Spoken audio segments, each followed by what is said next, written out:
to the Happy Lawyer Project. I'm your host, Akoma Moronu, and I created this show to help lawyers find happiness in life with a law degree. Together with my guests, we provide the knowledge, skills, insight, and inspiration you need to find your happy. So if you are anything like me, you can sometimes feel like you're more of a firefighter than an attorney. Your days and weeks are spent putting out fires and reacting to other people's lack of planning, more so than you are tackling your own life in an organized and manageable manner. Well, don't worry, we are not alone. And this week, I chat with Jeremy Ritcher, an attorney in Brigham, Alabama, who practices civil defense litigation, about his latest book, Stop Putting Out Fires. I know, it's right on the nose. So Jeremy, he's a blogger who writes on his own blog, jeremywritcher.com, and has previously written the book, Building a Better Law Practice. And on today's episode, Jeremy not just shares his tips about how to build better systems and habits around your practice, but also how he utilizes those tips to manage his busy life as an attorney, father, blogger, and author. I hope you guys enjoy.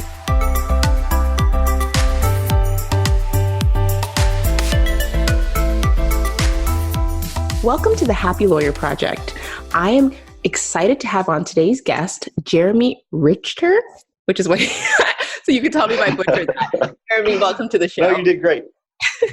Thanks. I'm glad to be on. I've been listening to the show for probably a couple of years now, so I'm excited to be here. Well, I'm excited to have you on. I know this has been a long time in the making, and I'm just going to give everybody a heads up ahead of the whole, so that in case they hear anything, they're not worried that you're kind of sitting on children in the background, because you are trying to keep your newest addition to your family quiet while we do this. That's right. We've got an 8-month-old, and we had a child care snafu, so I've got her hanging out with me at the office this morning. Which is lovely. And, we are very accommodating and we love little ones. So I'm happy to have her on the show. What's her name? Caroline. Well, Caroline is the youngest guest we've ever had on. So we look forward to her appearances throughout the show. So Jeremy, I'd love if you could start by just sharing a brief description of who you are and what you do. All right. So I'm Jeremy Ritcher. I practice insurance defense law in Birmingham, Alabama. And I started practicing in 2012. I had an idea of what I wanted to do when I went to law school, and then I tried it, clerking, doing criminal prosecution, and decided, nope, that was not for me. And so I had to rearrange everything in my head about what was going to happen after that. So landed in insurance defense, been doing general liability and premises liability and car wrecks ever since, and I like it. Can I ask what you thought you were going to like about criminal and what you didn't like and what you like, and what you do like about the work you do today? I guess what drew me to criminal prosecution was the courtroom. I wanted to litigate. So I did, after my first year, I clerked at a district attorney's office in Eastern Alabama, and I saw, I don't know how this will sound, but so I saw some really terrible stuff that was just the worst of humanity, which didn't bother me. Like, I was expecting that. But what really bothered me was like the same people in and out of the system for 40 years for just doing the same dumb stuff at age 60 that they were doing at 20. And I thought, you know what? Like, I'm not in it for this. I can't. And so with what I do now, the insurance defense, it's all litigation. I'm in the courtroom. I'm doing depositions. I'm writing briefs. And like, that's what I wanted to do. And that's what I enjoy. She disagrees, but yeah. No, that's really cool that you were able to really focus in on what you enjoy about the work and kind of figure out the context in which to do the parts that you enjoy. I think so few people go through that exercise. Well, to be totally transparent, it was 2012 when I graduated. And so it wasn't like I had a lot of options. Nobody was hiring and I got hired. And so like, it just turns out that I also like where I landed 7 years ago. So I don't want to give myself too much foresight credit there. Oh, I'm in the same boat. I graduated 2011, and the reason I ended up in secured financing is because I wanted to do transactions, and the only transactions you could do when the market was what it was were things that were securitized, and that's how I ended up. Yep. And luckily, I really enjoy it. I like structuring financing, it turns out, so I get it. So let's start a little bit about, you've touched a little bit on what you like about the practice, but what drew you to the law and why do you continue to practice? Because I know so many people, you say you fell into it and you are lucky to like where you landed. That's rare. Oh, for sure. Like I'm one of the few classmates that I know of. So I had a graduating class of 150. I bet you there's not a dozen of us that are at the same firm that we started with. But so what drew me to the law? Right out of college, I taught high school for 6 years, and I really enjoyed it and had a really good time and coached, and I enjoyed everything about it. But then I wanted a different challenge. And frankly, I thought all lawyers made good money, which that turns out not to be true. But I wanted a different challenge. Law school was something I was considering, and I had also considered medical school, but I didn't have a science background, so I was going to have to do way too much undergrad. And so I went to law school, and which is like, I would advise everybody, like, don't do more mental exercises before you take that leap. But that's how I got here. But for those of you who are already are already pregnant with this decision, like, you're fine. Yeah. Like, it'll probably be fine. And so I went to law school, got my job that I'm at after, taking the bar. I still didn't have a job when I took the bar.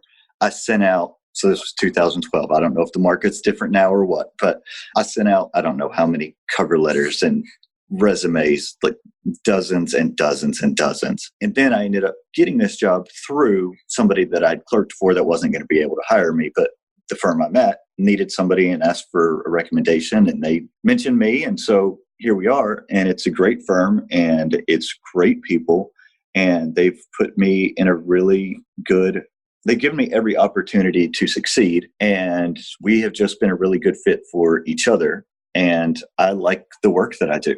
And have you ever, along the road, I'm sure you've had hard times or you've had challenges, have you ever thought about leaving the law? No, I had too many student loans for that. But no. So I know that we're going to talk about the writing that I do. But so I do a lot of writing alongside it. I can't envision doing anything other than this for the foreseeable future. Love that. In a good way. Like, I'm content with that. Yeah, so let's transition to your writing. And, you've written a book, and you now have a second book coming out called Stop Putting Out Fires, which I think is a great guiding principle. As a consumer of legal services, as an in-house counsel, I loved your advice to people. Like, some of it's so basic, and it's shocking to me that it needs to be said, but so important that it is. So let's dive in by talking about your writing practice. I know that you discuss it a little in the book about how you came to start the blog and start writing, but can you share that story with us? Yeah, sure. So insurance defense is a really competitive field. I think it's probably true of all legal sectors, but like, this is what I know. And I know that it's competitive, and it's hard for senior associates and even young partners to break in and develop their own clients, because you're asking a multi-million-dollar insurance company to trust you with their work. And some of them, that's a big deal. And usually they like to hand that to people with more gray hair than younger lawyers tend to have. And so entering my fourth year in 2016, I knew that I needed to start developing my own clients so that I could advance within my firm and make myself like indispensable. Because if you don't have your own book of business, then you can be replaced. So I needed to be not easily replaceable. I didn't have a big network of people. I don't have a big personality that, is just a magnet for people. So I needed to do something to distinguish myself. And I like writing. At that point, I had written a few articles for trade publications. And so the idea came to me. I looked around and had this idea to write a blog. And when I started it, I thought, my clients and potential clients are going to read this, and like, this will give me the opportunity to build trust equity for them. And before I even meet them, they'll have an understanding of who I am and what I can do for them. Now, that did not turn out to be who my readership was. And the blog content has changed significantly from what it started at in 2016. But that was my purpose when I started it. That was my goal. It has in some ways delivered that goal, but also the goals have changed since then. But my idea was, I'll start this blog. I'll write on insurance defense topics that my clients are interested in. And I did that and continue to do that. But it turned out that my audience became lawyers. And the things that I enjoyed writing about the most became the things that we deal with on a daily basis. And some of that is litigation strategy and discovery issues. And some of it is client management and making sure we understand what our clients' goals and objectives and expectations are and what we can do to meet that. And other parts of it are practice management of just what can we do to have efficient, effective practices that put us in the best place to succeed. So while it doesn't directly speak to your clients, as a client, I think the thing I love about your blog is I would love to know that all of my external counsel are that thoughtful about the way they manage their practice. Well, that's very encouraging to hear for sure. And I just think, like I've had people ask me, like, are you worried about giving out all this information and other lawyers, like using it? I'm like, no, we all need to be better. We are a service industry as outside counsel, and we all just need to be better at what we do. And I want to communicate that and share that with other lawyers so that like everybody is doing their best work. So what motivated you to write this book? Like what was it about the way lawyers are practicing or the lack of information out there that felt like uni had something to add? What were you seeing or what were you hearing? What was the motivation? I think a lot of what is written from 10,000 feet. And it's very broad and not specifically applicable to what can I do today to be a better lawyer today. And so that's what I want to communicate. And so I wrote it the same as my first book. I've written both of them and I think of them as lawyers' devotionals. I mean, they're in a daily reader format. It's 600 to 1,000 words on average for each day's reading. You can take like a 0.1 of your day, read this, and have a practical idea for like, here's something I can take away today to do better today. Yeah, no, it's such an easy read and it's so practical. I think so often you read books that are trying to teach you how to do something. And as you say, it's so high level that it's almost like, duh, like I know I'm supposed to like manage to my client's expectations, or I know I'm supposed to, but like, how am I supposed to, like, why? And like, how? And you leave feeling like you have homework without clear guidance on how to do the homework. For sure. And so I've been practicing for 7 years. I don't have all the answer. So in this book, I interviewed in-house counsel. I interviewed lawyers who have a lot more experience and things to contribute and say. And so I leaned heavily on people who have more experience and different needs and different knowledge bases than I do to help provide this information and make it really useful. There's so many things I want to ask you about. So I want to take a step back, and I'm curious to know how you found time for all that, because you're not just, because now we've talked about your blog, we've talked about you writing this book, we've talked about the fact that you had to interview all these people for the book. So it wasn't just you sitting kind of in the dark at night doing it late into the evening. You have to actually spend time when other people are awake to get content. We've, introduced your daughter. There's like a lot going on. And I think for a lot of people who are just practicing law, they can't imagine just getting that all done every day. How do you manage your time? I would like to say carefully, but that's probably not true. When we put the kids to bed at night, my wife and I will get in bed. We're watching whatever show that we're watching. And then we're both out before 10 o'clock because I'm getting up at 5 the next morning. And some days that's doing writing, whether it's creative writing for the blog or the book. And some days it's billing. It just kind of depends what goes on, so that I can leave work as close to 5 as possible and, raise my family and be part of that. And so early mornings are a huge part of being able to accomplish it. I know that you've interviewed Keith Lee, and so I'm a member of Lawyer Slack, and Lawyer Smack now. A lot of the conversations there and a lot of the interviews have come from there, but a lot of the conversations there have inspired content ideas where I'll either grab my phone and start dictating something that will help spark something later, or my little moleskin journal that I keep handy and writing things down so that I can have ideas for later and not get lost in the shuffle. So, but most of it happens early in the morning. Have you always been a morning person? No, I never really minded getting up early, but I didn't particularly get up early until, I don't know, maybe like 3 or 4 years ago. I started just getting up. Like I just got up at 5 and started doing my work because it lets me get a significant amount of work done. It's become my most productive time of day. Is like if I could work straight through from 5:30 to 9 o'clock in the morning, I could get as much done in that 3.5 hours as the entire rest of the day. So many people talk about this. There are so many books and life hacks and just people who advocate for this. And I struggle with this. I am not a morning person. So I really want to dive into this because my husband in 2018 started doing this. And I was really jealous because now he has all this time in the morning. He gets all this done. And I, to be honest, once my kids started sleeping in, I started sleeping again. And I got up every morning at like 5 when they were babies and I was fine with it. But the second they started sleeping till 7, I was back to my 7 a.m. And for some people, that's still early because before kids, I slept till 9 every day. That's incredible. Like in a good way. I'm jealous.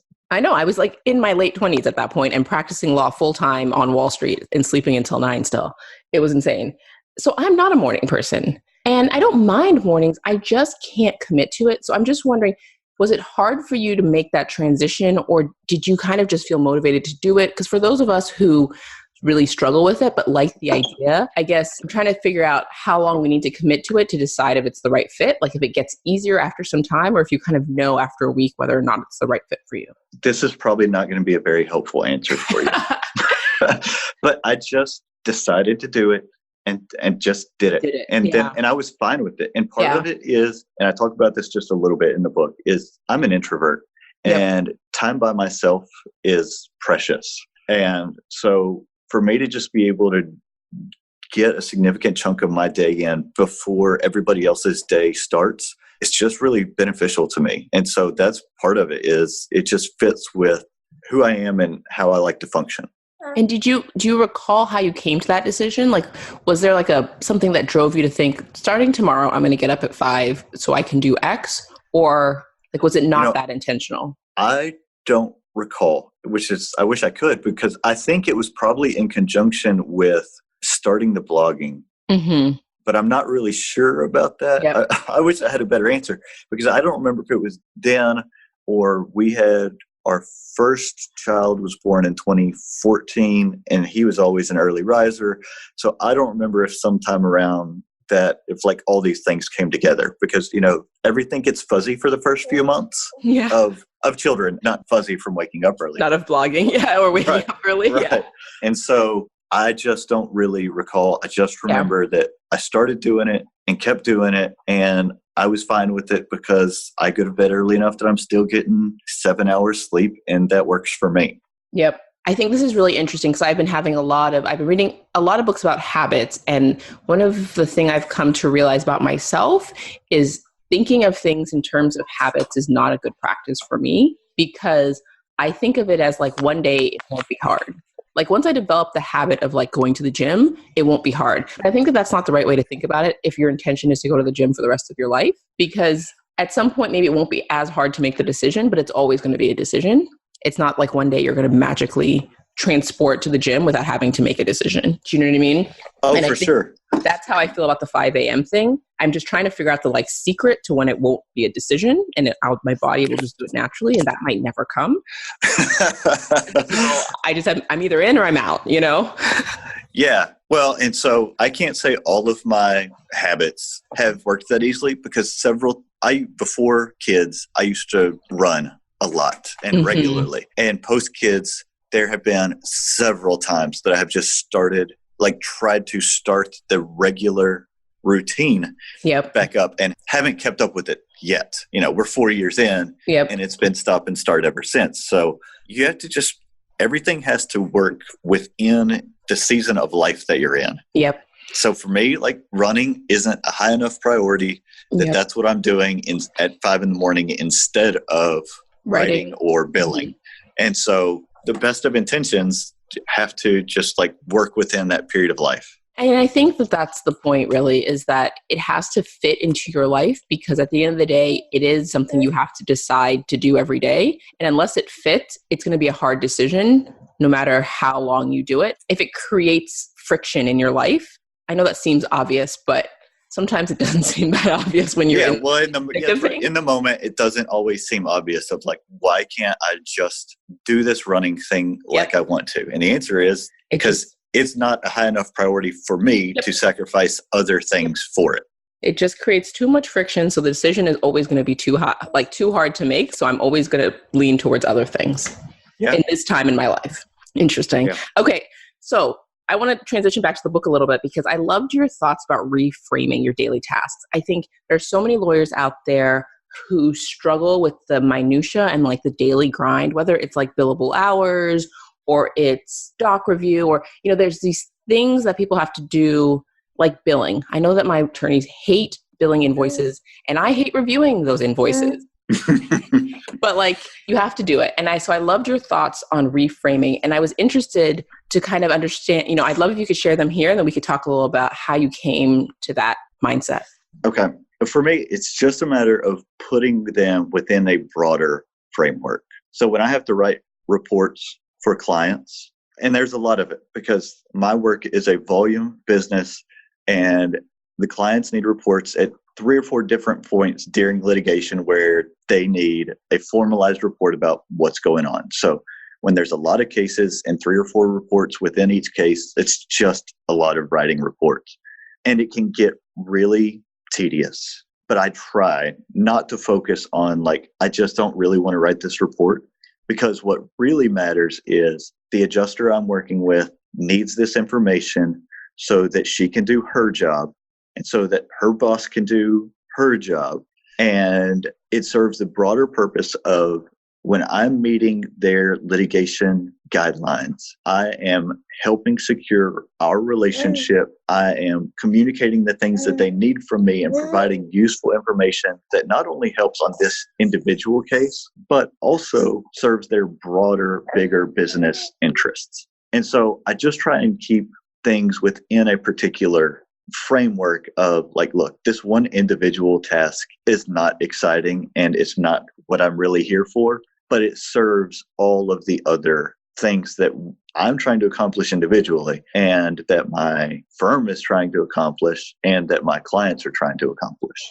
Yeah, I love that. Have you always been that way? Have you always been able to take that step back to figure out why something is worth doing and how it fits into your bigger purpose? Or is this something you learned and picked up along the way? I think this is something that my mentors at my firm taught me, maybe not within that particular structure, but they were always really open about here's what we're doing and here's why we're doing it. And the client's needs are more important than all of the other needs. And so, take care of the clients. That was always the message with my firm is client priority. And so I don't think that I always had that framework idea of how to frame these tasks to make it serve everything else. But it became that as when you're a younger associate, you're doing so many different things just piecemeal. But once you are starting to handle your cases on your own, you get a bigger idea and a better sense of what is the purpose of all these individual tasks and individual things that we're doing. Absolutely. I mean, now that I am further along in my own career, I feel like I really do try to take that time to explain to whether it's my interns or the junior lawyers who work under me, why this task that feels like an admin task is a legal task and why it needs to be done correctly and with the same diligence as something more complex. Because I remember being really annoyed as a first year associate because I would have to update these closing checklists every night before. Mm-hmm. And the partner was like, before you go home every day, make sure the checklist is updated. And I'd be like, why? I know where we are on the transaction. I have it in my head. I have it on my, I have it. And it was just this paperwork, and at the end of the day, I'd have all my transactions and I'd go through and I have to update all my checklists. And now that I'm in-house, sometimes I'll ask my external counsel, can you send me the checklist? And they'll be like, oh, we haven't updated it in 2 weeks. Give us a day. Mm-hmm. And I'm like, but why? You know what I mean? And, oh, yeah. I'm all about spreadsheets. So. It frustrates me so much because I'm relying on you to be on top of things. And the fact that you have an updated checklist means I have no way of overseeing that you're on top of things. Oh, for sure. And I think that daily organization is a good way. So I know the title of my book is Stop Putting Out Fires. And the reason is because putting out fires is reactionary. Yep. But when you're organized and when you're on top of it on a daily basis, and I've got like 3 different spreadsheets for all of my cases. And when I take the time to keep those updated and organized, that means that whenever one of my partners wants to know where we at on something, or whenever a client just randomly calls and says, hey, let's talk about this case, I can look at it and know, like, it's my refresher. I know exactly where we're at and what needs to happen next. And so I think that's hugely important. And the process of putting that together is so good for you because it forces you to kind of think in that way. And it's so reassuring for the people that you serve because they know you're on top of things. Yeah, I agree.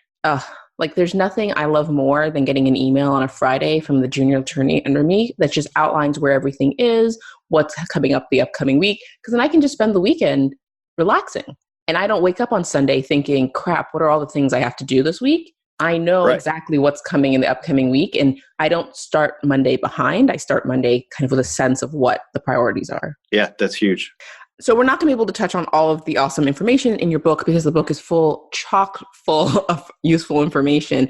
But while I have you here, I know that there are a ton of lawyers out there who are in that reactionary mode right now and struggling with the overwhelm that comes with that. So I would love to know if there's just one thing that you would recommend they could do or start doing today to improve their situation. Oh, I think the most important thing is what we just talked about, is getting organized. It's just like the mundane paperwork of getting organized and taking the time to do that, because it's way easier to stay organized than to have to catch up. And so whether that's spreadsheets, whether that's checklists, whatever system you can find that works for you is the system that you need to use to stay on top of everything. And when I've got 60 cases at any given time, if I'm not organized, then I just can't function really well. And so that's just, I think, the most important thing is being organized. And I've read recently another idea is batching tasks, particularly emails and phone calls.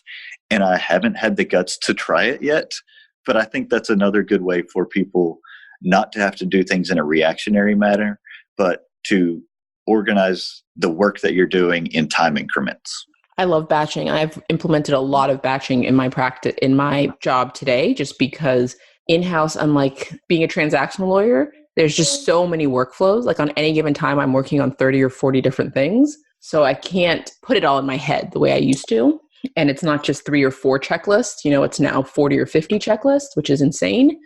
Yeah. So I love batching. And I love what you said about it's easier to, and I actually have a Post-it that says this on my computer screen that says it's easier to keep up than to catch up, to remind myself how important it is to stay on top of those checklists and to stay on top of all of my trackers, because sometimes you just want to not do it and you just want to do the work. Yep. And I always regret always letting myself get behind and not touching it for 3 weeks and then having to go back and figure out where everything is. Yep, always.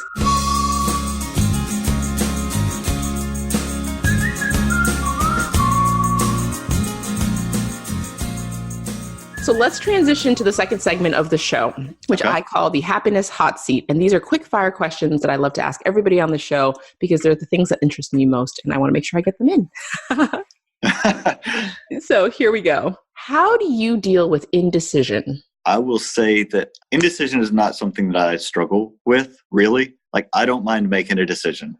And sometimes more thought should have gone into making a decision than ended up going into it. But I don't mind making a decision unless we're talking about like where to go eat dinner. And then I will waffle on that and try and pass the buck as much as possible. I love that. Well, so it seems like you've channeled your decisiveness into one area of your life. Yeah. And away from dinner. Yes. So number 2, how do you prioritize your own happiness in your life? That's a really good question. I try to focus on doing things that serve, so whether it's work or home or church, I want to do things that have a deeper meaning and a greater purpose than just surface level, happiness. I want real joy and commitment and contentment. Yep. And so that's the things that I'm trying to focus on. Oh, love it. So can you describe a mindset shift that changed your life? So I read a book called The Road Back to You about the Enneagram Did I say wrote? I read a book. I did not write it about the Enneagram. Are you familiar with the Enneagram? I am. I have not read any books on it though. All right. Well, I hadn't either. I didn't know anything about it. Somebody suggested it to me. For anybody who's not familiar, it's a personality typing system that dates back to the Middle Ages, and it divides 9 different types of personalities that all intersect and relate to each other. And in reading that book, I learned a lot about myself and also my internal motivators and external motivators, and the things that I struggle with, why it's important to me, what other people think of me. Like, it just gave me language for things I experienced that I didn't have language for. And what number are you? I am a 3 with a 4 wing. So I am an achiever or performer with kind of the creative artist side attached to it. I'm a 2 with a 3 wing. Yeah. So it's like, once you know people who know the Enneagram, like, you want to talk about it. Yeah, no, it's super fun. And it also, because it not only helped me, but it helped my relationships with other people, because I had a better understanding of where they were coming from. Yep. What motivates them, their perspective. Yeah, completely. And I think with a lot of those tests, I mean, there's so many of them. And at the end of the day, the purpose they really serve is that one, is it helps you understand other people's perspectives and how to relate to them. And I love that part of it. But that's also, that's my personality. I love that. Right. Because people matter. So that's huge. I think it's been really helpful to me in just relating to the people around me and just knowing why are they responding to something the way they are, and how can I help our communication be more effective. Yep. So you named that book, but is there any other book that has inspired you on your journey? Yes.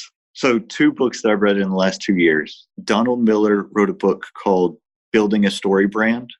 And he helps business owners relate to their clients better. And his idea is that so for me as outside counsel, I don't need to be the hero of my own story when I'm trying to communicate with clients or potential clients. I need to be the guide that shows them, like, here, okay, let me identify your problem for you, and let me also show you how we can resolve that problem. And so it gave me a good understanding about how to communicate with clients, to show that I understand what their needs are, and to communicate how I can resolve those needs and just do that in a more effective way. And then another book that I really liked was by Diana Glyer. It's called Bandersnatch. It's about J.R.R. Tolkien and C.S. Lewis and the Inklings and their collaborative creativity over the course of decades that helped them all be better writers. And it just talks a lot about creative collaboration. And I just was really motivated by that. And it's affected how I want to work with my clients. Love that. So number 5, last question. What do you think separates happy lawyers from those lawyers who struggle to find happiness in life with a law degree? Ooh, that's a really good question too. I think a lot of people tend to, because I think it's easy to do, is to lose too much of our identity as our work, as just being a lawyer, because this job will swallow you up if you let it. Your time, your energy, just your whole identity and your whole self, if you'll let it. And so you have to maintain boundaries with the work you do and put time into other parts of your life that are important to you. Raising your family, your hobbies, whatever it might be, you just can't get swallowed up by the job. I love that. And I actually have this theory that people who think I am a lawyer versus I practice law probably have a different feeling around, center themselves differently around their work.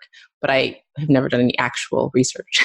I think that is really sound. I've done some research now. So there you go.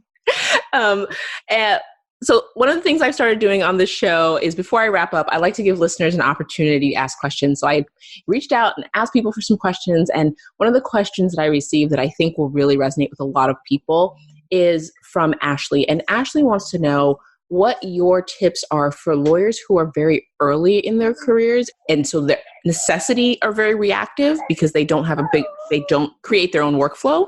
And so what tips do you have for those lawyers about how to stop fighting fires? It's difficult. When I started, I probably worked for 5 different lawyers at any given time. Everybody did things differently. When I wrote for one, I needed to write like sounded like it was coming from them. Others, were very task oriented in what they wanted me to do versus handing me a case and saying, run with it. I don't really know what the best answer is. You just have to find a place where you're comfortable.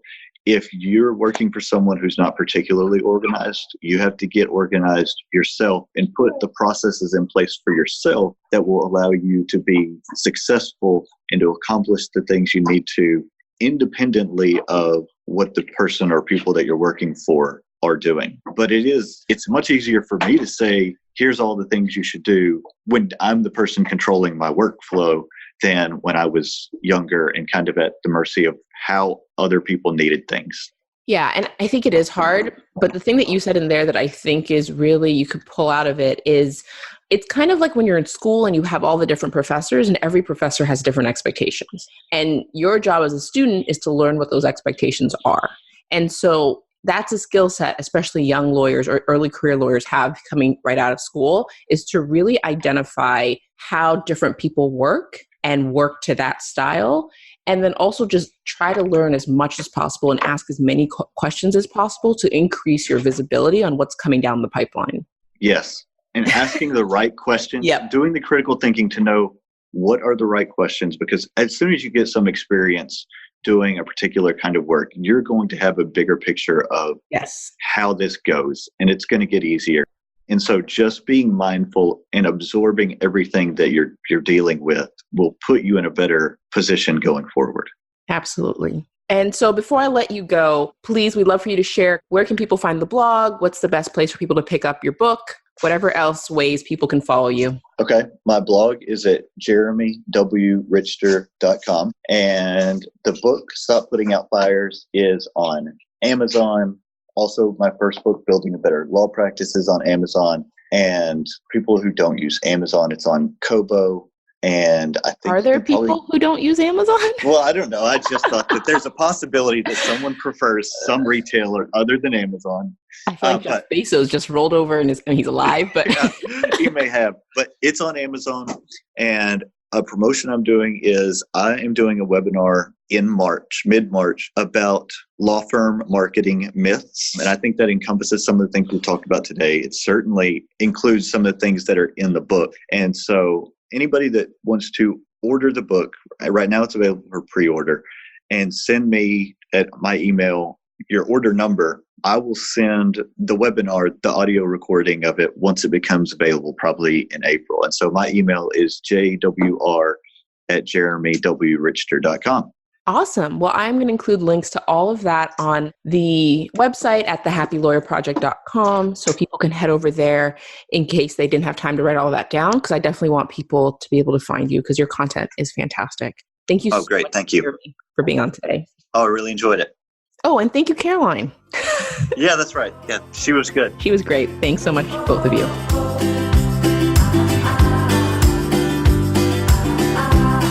Thanks so much for listening.